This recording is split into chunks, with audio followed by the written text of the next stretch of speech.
சமீபத்தில் தமிழகத்தையே உலுக்கிய சம்பவம்தான் அஜய்குமாரின் மரணம்.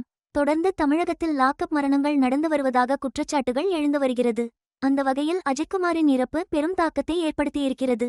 தமிழக வெற்றிக் கழகத்தின் தலைவர் மற்றும் நடிகருமான விஜய் அஜய்குமாரின் வீட்டிற்கு நேரில் சென்று அவரது பெற்றோருக்கு ஆறுதல் கூறியிருந்தார். மேலும் 2 லட்சம் நிதி உதவியும் வழங்கியிருந்தார். பல பிரபலங்கள் இதற்கு கண்டனங்களை தெரிவித்து வருகின்றனர்.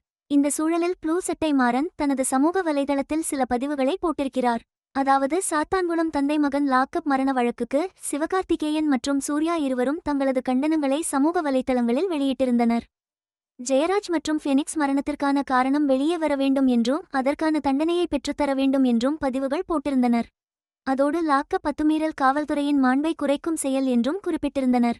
ஆனால் தற்போது அஜய்குமார் சம்பவத்தில் எந்த கண்டனமும் தெரிவிக்காமல் அமைதி காப்பது ஏன் என்று பதிவிட்டு இருக்கிறார். மேலும் மணி பேசும் போதும் சாத்தான்குளம் சம்பவத்திற்கு சத்யராஜ், பிரகாஷ்ராஜ், சிவகார்த்திகேயன், சூர்யா போன்றோர் கண்டனம் தெரிவித்தனர்.